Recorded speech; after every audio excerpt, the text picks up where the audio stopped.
નમસ્કાર. આપણે જે ધરતી પર ચાલીએ છીએ એ શું માત્ર માટી અને પથ્થર છે કે પછી એનાથી પણ વિશેષ કંઈક છે? આજે આપણે એક પ્રાચીન ગ્રંથના આધારે જાણીશું કે કેવી રીતે પૃથ્વીને એક જીવંત દૈવી શક્તિ એટલે કે પૃથ્વીદેવી તરીકે જોવામાં આવતી હતી. આપણી આ સફરમાં આપણે પૃથ્વીના દૈવી સ્વરૂપના રહસ્યોને ઉજાગર કરીશું. આપણે સમજીશું કે પ્રાચીન ગ્રંથો એમને કઈ નજરે જુએ છે, એમની પૂજાની રીતો શું છે અને ભૂમિદાનનું પુણ્ય કેટલું મોટું છે. સાથે જ આપણે એ પણ જોઈશું કે પૃથ્વીનો અનાદર કરવાના પરિણામો કેટલા ભયંકર હોઈ શકે છે. અને છેલ્લે આપણે એમના અલગ અલગ નામો પાછળ છુપાયેલા ઊંડા અર્થને સમજીશું.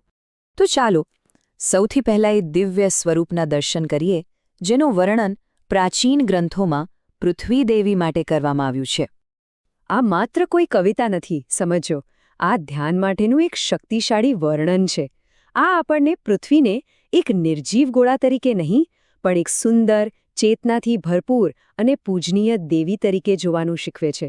દેવો અને મનુષ્યો બધા જ એમના આ સ્વરૂપની આરાધના કરતા હતા, જે બતાવે છે કે પૃથ્વીને એક જીવંત શક્તિ માનવામાં આવતી હતી. સારું, તો આપણે પૃથ્વીદેવીના દિવ્ય સ્વરૂપને તો સમજ્યા, પણ એમની સાથે આધ્યાત્મિક રીતે જોડાવા માટે, એમનું સન્માન કરવા માટે ગ્રંથોમાં કઈ રીતો બતાવવામાં આવી છે, ચાલો જાણીએ. અને આ કોઈ સામાન્ય મંત્ર નથી. આ એ જ પવિત્ર મંત્ર છે જેનો ઉપયોગ ખુદ ભગવાન વિષ્ણુએ પૃથ્વીદેવીની પૂજા માટે કર્યો હતો. આ એક જ વાત એ બતાવવા માટે પૂરતી છે કે આ મંત્ર કેટલો શક્તિશાળી હશે અને દેવતાઓમાં પૃથ્વીદેવીનું સ્થાન કેટલું ઊંચું હશે. તો આ પવિત્ર સ્તોત્ર દ્વારા ભક્તો શું માંગતા હતા? વિજય, સમૃદ્ધિ, ફળદ્રુપ જમીન, સુખ. એટલે કે આધ્યાત્મિક અને ભૌતિક બધી જ સુખ સમૃદ્ધિનો સ્ત્રોત પૃથ્વીને જ માનવામાં આવતી હતી.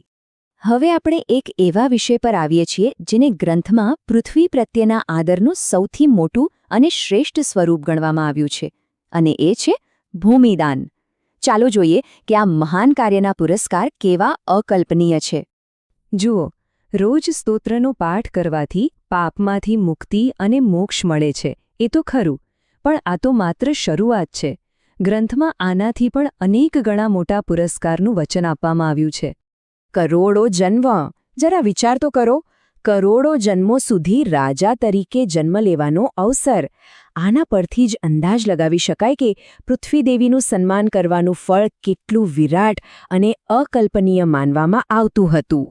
અહીંયા તો જુઓ, એકદમ સ્પષ્ટ રીતે કહ્યું છે, જમીનનો નાનો ટુકડો દાન કરો તો શિવલોક મળે, અનાજનું દાન કરો તો જેટલા દાણા એટલા વર્ષ વિષ્ણુલોકમાં નિવાસ.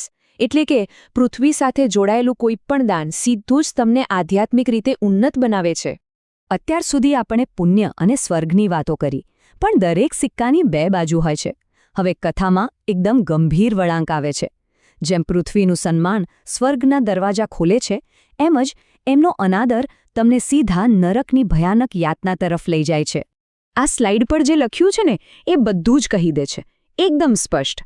એક તરફ ભૂમિદાન કરો તો શિવલોકમાં સ્થાન મળે, પણ જો દાનમાં આપેલી જમીન ભૂલથી પણ પાછી લઈ લીધી તો માત્ર એ વ્યક્તિ જ નહીં પણ એના વંશજો પણ કાલસૂત્ર નરકની યાતના ભોગવે છે. આ બતાવે છે કે આપણું વર્તન જ આપણું અને આપણા પરિવારનું આધ્યાત્મિક ભવિષ્ય નક્કી કરે છે. અને વાત અહીં જ નથી અટકતી. ગ્રંથમાં અમુક એવા કાર્યોની યાદી પણ છે જે આપણને કદાચ સામાન્ય લાગી શકે, પણ એને ગંભીર પાપ ગણવામાં આવ્યા છે. જેમ કે ગાયોના ચાલવાના રસ્તા પર ખેતી કરવી, સૂકા તળાવોમાં અનાજ વાવવું કે પછી કોઈ બીજાના તળાવમાંથી માટી લઈ લેવી. આ બધી નાની લાગતી ભૂલોના પણ મોટા પરિણામો ભોગવવા પડે છે. પણ સૌથી ચોંકાવનારી વાત તો હવે આવે છે. અમુક પવિત્ર વસ્તુઓને સીધી જમીન પર મૂકવાની સરખામણી કોની સાથે કરી છે ખબર છે? બ્રહ્મહત્યા સાથે. એટલે કે એક વિદ્વાન બ્રાહ્મણની હત્યા કરવા જેટલું મોટું પાપ. આના પરથી જ સમજી શકાય કે પૃથ્વીદેવીના અપમાનને કેટલું ગંભીર ગણવામાં આવતું હતું. તો હવે આ બધી વાતો પછી આપણે આ વિશ્લેષણના છેલ્લા પણ સૌથી રસપ્રદ ભાગ તરફ જઈએ છીએ, પૃથ્વીદેવીના જુદા જુદા નામ અને એના અર્થ. આ નામો જ આપણને સમજાવશે કે એમને આટલું ઊંચું સ્થાન કેમ મળ્યું છે. આ કોષ્ટક જુઓ, દરેક નામ પાછળ એક ઊંડો અર્થ છુપાયેલો છે. એમને ભૂમિ કહેવાય છે કારણ કે એ બધા જીવોનું ઘર છે. વિશ્વંભરા કહેવાય છે કારણ કે એ આખા વિશ્વનું પોષણ કરે છે. અને અનંતા એટલે કે એમની ફળદ્રુપતાનો કોઈ અંત જ નથી. આ નામો જ આપણને પૃથ્વીનું સાચું મહત્વ યાદ કરાવે છે. અને આ બધા નામોનો સાર શું છે? સાર એ જ છે કે પૃથ્વી કોઈ જળ વસ્તુ નથી.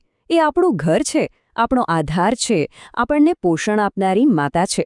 અને બસ આ જ કારણે એમનું સન્માન કરવાથી મહાન પુણ્ય મળે છે અને એમનો અનાદર કરવાથી ભયંકર પાપ લાગે છે. આખી કથા સાંભળ્યા પછી આપણા મનમાં એક સવાલ ચોક્કસ થવો જોઈએ. આ પ્રાચીન દૃષ્ટિકોણ જ્યાં પૃથ્વીને એક જીવંત દેવી માનવામાં આવે છે, એ આજે આપણા માટે શું અર્થ રાખે છે? શું આ દૃષ્ટિ આપણને આપણા પર્યાવરણ પ્રત્યે વધુ જવાબદાર અને આદરણીય બનવા માટે પ્રેરણા આપી શકે છે?